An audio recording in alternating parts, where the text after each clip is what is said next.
Africa is home to some of the world's fastest growing economies and some of the most fiscally constrained. Debt burdens, high borrowing costs, and limited access to long-term finance are blocking progress in education, health systems, and job creation. The international financial architecture was built for a world that no longer exists, and it is failing for many developing economies today. It was created by rich countries to take essentially into account the interests of rich countries.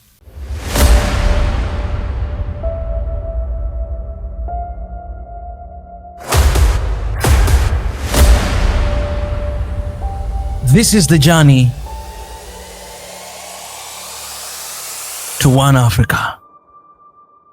Distinguished representatives of the media, it is always an honor to attend the African Union Summit. Africa is navigating some of the world's hardest challenges and doing so with determination, creativity, and resilience.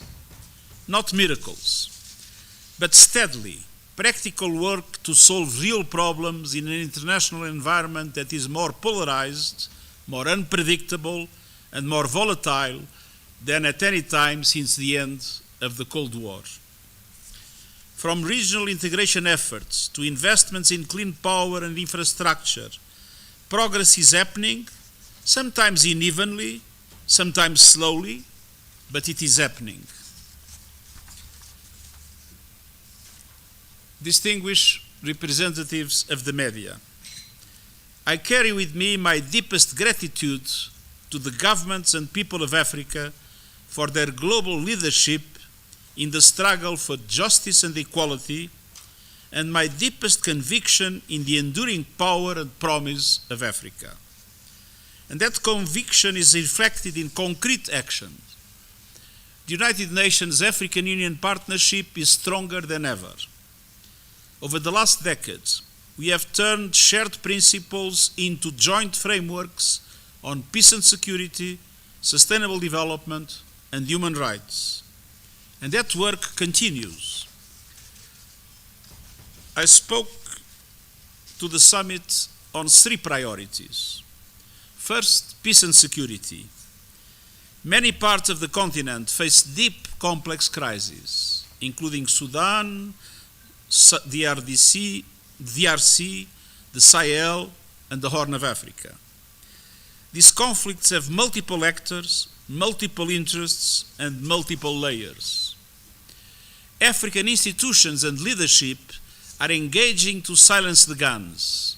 Some are overstretched, some are under-resourced, but none can operate on political goodwill alone. That is why Security Council Resolution 2719 is so pivotal. For the first time, there is a clear mechanism for AU-led peace support operations authorized by the Security Council and funded through assessed, which means mandatory contributions. This is a realistic step toward shared responsibility for conflicts that have worldwide consequences. But I must once again express my profound regret that the Security Council failed to achieve consensus on funding through assessed contributions the AU support stabilization mission in Somalia. At the same time, the UN is reviewing its peace operations to ensure mandates are achievable, transitions are orderly, and missions don't become open-ended by default. And yet, and yes, the Security Council must reflect today's world. Many African countries were under colonial rule when the Council was created. Now is the time to strengthen the Security Council for the 21st century. And that means, at long last, 2 permanent African seats in the Security Council, and Africa must be part of global decisions, not just of global consequences. Second, financial justice. Africa is home to some of the world's fastest growing economies and some of the most fiscally constrained. Debt burdens, high borrowing costs, and limited access to long-term finance are blocking progress in education, health systems, and job creation. The international financial architecture was built for a world that no longer exists, and it is failing for many developing economies today. It was created by rich countries to take essentially into account the interests of rich countries. And it is simply unconscionable that, having endured the deep scars and lasting consequences of colonialism, Africa must still contend with an economic and financial system that remains totally unjust. That is why we must ensure that developing countries finally have a real voice and a meaningful participation in the international financial institutions that shape their future. That is why it's essential to triple the lending capacity of multilateral development banks to support developing countries, namely in Africa, and to cut borrowing costs and support countries in debt distress. Third, climate action. The people of Africa did not cause the climate crisis, yet they are paying the highest price through droughts, floods, hunger, and deadly heat. And they are left with far too little support to adapt and make the transition to clean energy. This is climate injustice, plain and simple. Developed countries need to triple adaptation finance, mobilize $1.3 trillion a year by 2035, and surge contributions to the Loss and Damage Fund. With the right support, Africa will become a renewables powerhouse.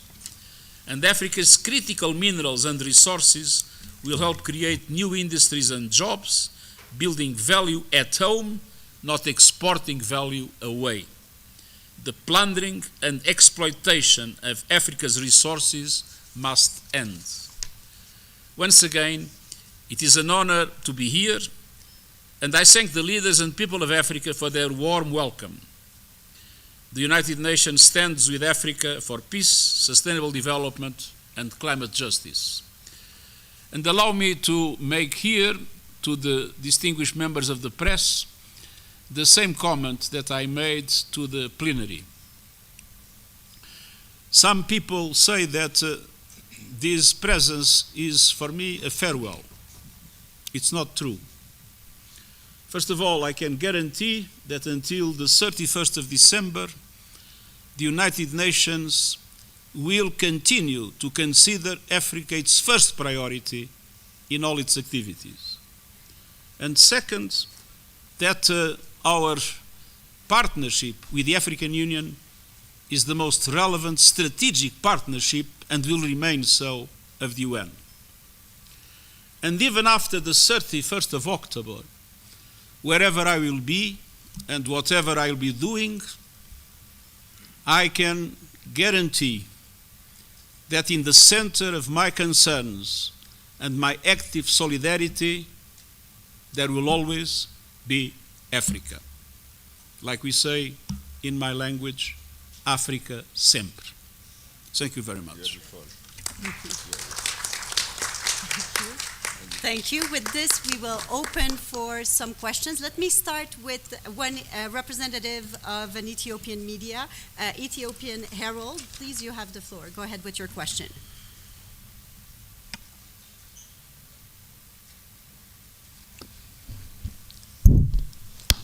Thank you.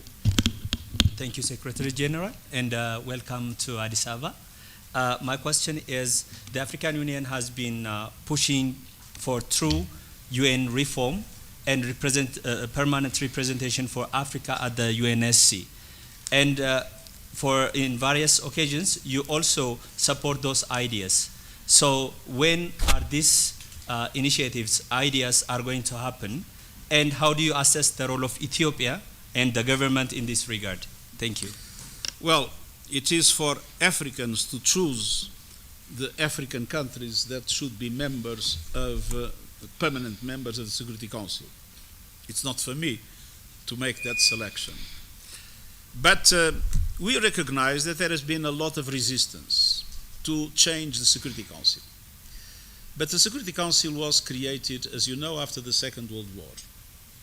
And if you look at the Security Council today, you still have 3 European permanent members: France, the UK, and Russia, and no African member. You have 1 Asian member, no Latin American member. So the Security Council does not represent today's world. And at the same time, we have seen the Security Council being very ineffective because of the vetoes that do not allow the Security Council to take decisions in order for conflicts to be able to be stopped. So the reform of the Security Council is absolutely essential. And I have to say that the UN suffers a lot because of that. When I visit many countries, they say the UN is not functioning. No, the UN is functioning. I mean, humanitarian aid is being distributed in sometimes dangerous areas. Development support to countries is there. We are assuming leadership in the fight against climate change. We just created a high-level independent scientific panel for artificial intelligence. But in the Security Council, it's the member states that decide. And so the reform of the Security Council is essential. I know there are resistances, but we will do everything to convince member states that this needs to be done, and sooner rather than later.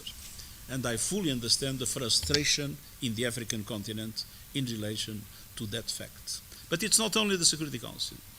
If you look at the Bretton Woods institutions, if you look at many other international financial institutions, developed countries still have a much higher share than what their economies really represent in relation to developing countries, including the African ones. And that also must change. We must have international institutions that represent the world of today and not the world after the Second World War. Very good. Let me go to Asbou, and then I'll go this way, and then I'll come back. Je vous remercie, Monsieur le chef de l'ONU, à nous accorder cette opportunité de vous rencontrer. Je suis Ahmed Lashkar, je suis le chef du département News à Asbou, à Tunis. Nous avons 22 pays arabes. Donc, ma question, c'est la suivante.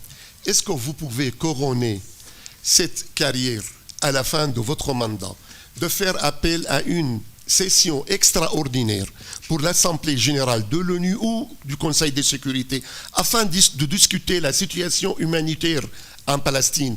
On est maintenant en 3e année. La carnage n'est pas encore arrêté. Et la souffrance des peuples, la famine, je ne sais pas si c'est possible. Et en tant qu'Arabe, nous vous remercions de votre position honorable vis-à-vis des questions arabes. Merci beaucoup. Il y a eu déjà différentes réunions de l'Assemblée générale et même du Conseil de sécurité. Et il y a des décisions prises. Ce qu'il faut, c'est garantir que ces décisions sont adoptées. Il y a une décision pour un cessez-le-feu. Mais malheureusement, on continue à avoir des bombardements à Gaza. Il y a une décision des Nations Unies pour le retrait des forces israéliennes de Gaza. Mais elles y sont encore. Il y a des décisions du Conseil de sécurité et de l'Assemblée générale qui visent à la considération que Gaza est une partie intégrante de l'État palestinien et qu'il faut absolument avancer dans la logique du respect de l'autodétermination du peuple palestinien. Ce n'est pas par manque de décision que des organes des Nations Unies que les choses ne sont pas encore entièrement dans la bonne direction, même s'il y a eu des progrès. C'est parce qu'il y a encore des obstacles, il y a encore des difficultés, et la plupart de ces obstacles et de ces difficultés ont été surtout par l'action de l'État d'Israël, qui maintient un contrôle sur une grande partie de Gaza. Let me now go to Il Soleil on this side, and then I'll come back to this side. I think do you have a microphone where you are? Please turn it on, otherwise we... Yeah, I'm so sorry. Not that guy. Thank you. Thank you for your time. Yesterday, Secretary, you took part to the Italy-Africa Summit with the Italian Prime Minister Giorgia Meloni here in Addis Ababa. Italy is working quite closely with the African Union and other actors on the continent. So I would like to ask you what you can ask to Italy to do with the Sudan disaster. Do you think that Italy could do something for what's happening, for instance, in Sudan? And what do you expect from this Italy-Africa collaboration? Thank you. Well, there are two different things. Yeah. In relation to the Sudan, it's not to Italy that we must look. We must look, first of all, to create the conditions to put pressure on the two parties of the conflict, and to put pressure on all those that are supporting and arming the two parties to the conflict, some in the African continent and some outside the African continent. And obviously I am absolutely convinced that Italy shares my concerns, and together with many other countries and institutions will be doing everything possible to overcome the resistances that I have mentioned.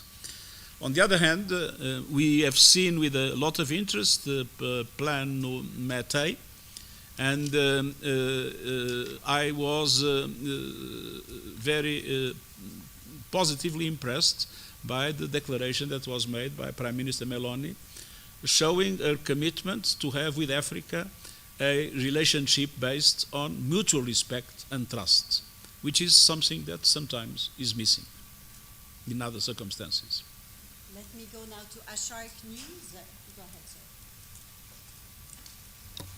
Thank you.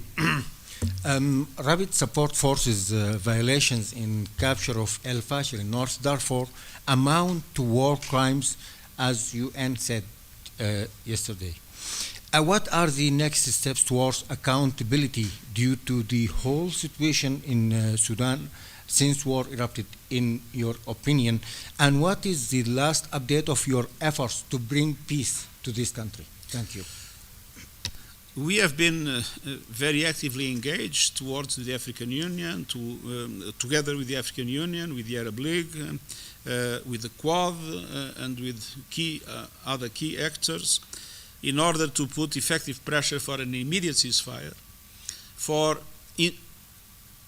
access without any restrictions to all areas, and for a Sudanese-led process leading to a new civilian democratic government. And we are in full agreement, all the organizations that I mentioned, in relation to that. The difficulty has been that both sides believe that they can win the war, and at the same time a number of other countries are feeding that war in a way that makes the negotiations for peace much more difficult and the obstacles for peace much more difficult. And I strongly hope that there will be decisions, namely at the level of the Security Council, for true accountability in relation to all the crimes that have been committed until now, and some of them were horrendous. You mentioned El Fasher is probably the most horrendous, but we have seen a carnage in Sudan that is totally intolerable in the 21st century. I can now give a question to CGTN. Yes, please go ahead. Hello, sir. There. First and foremost, I'd like to get your thoughts on the row between Ethiopia and Eritrea. What are your thoughts on that? Get a little bit closer to the mic so we can hear you better. Sorry. Yeah. So first, I'd like to get your thoughts on that row between Ethiopia and Eritrea. What are your thoughts on how that can be resolved? And also, you mentioned the fact that Africa will remain a priority for the UN, but we have seen major cuts to your budget across several agencies. So budget cuts. Major cuts to your budget across several agencies. So with most of your operations in Africa, how do you plan to deal with that going forward with those shortfalls and still provide that support that Africa needs? Well, Ethiopia and Eritrea are two neighbors and two countries that have had a a common past struggle. So my strongly hope is that the two countries will be able to reconcile and will be able to, with that, contribute to the peace and stability in the continent. We were very careful in the budget of the Secretariat to spare the African continent. And this can be confirmed, I believe, by the President of the Economic Commission for Africa and also by Parfait. We were very careful to spare the African continent because it's where the needs are bigger. The drama was the dramatic cuts that humanitarian aid provided by donors have suffered. The biggest cut was, of course, the United States cut when the USAID was extinguished, but there were several other countries, namely in Europe and in other parts of the world, that reduced their contributions to humanitarian aid. And this has created a dramatic situation in many of our operations. And you can't imagine, I was High Commissioner for Refugees, and I've worked for 10 years with the most vulnerable people in the world, and I know how needed it is to provide them effective assistance. And I've seen my colleagues that are today in the High Commissioner for Refugees having to work with half the resources I had at that time, and with more refugees than the ones that I had at that time. So this is something that is extremely, extremely painful for us, to see people suffering and not to have enough resources to respond to their most basic needs.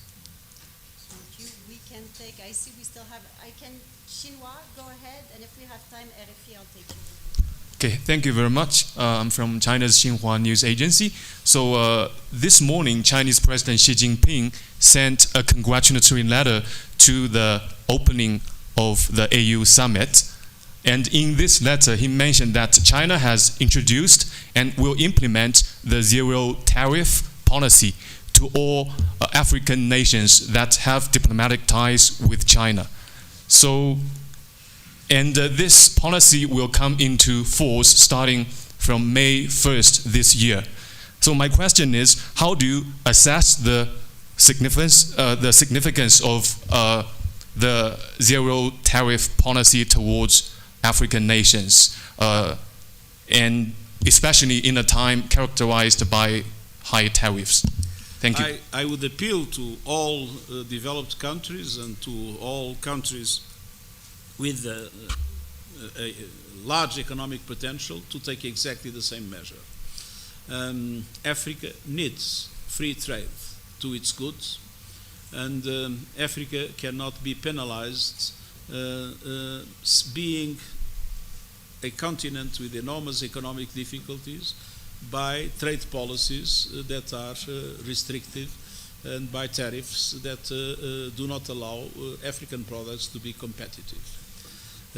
We have witnessed the multiplication of tariffs in recent times, and I am a strong supporter of free trade, and I am a strong supporter of reducing the tariff levels at global level in order to be able to provide for global prosperity. I think we will have time for one final question. RFI? Thank you for the opportunity.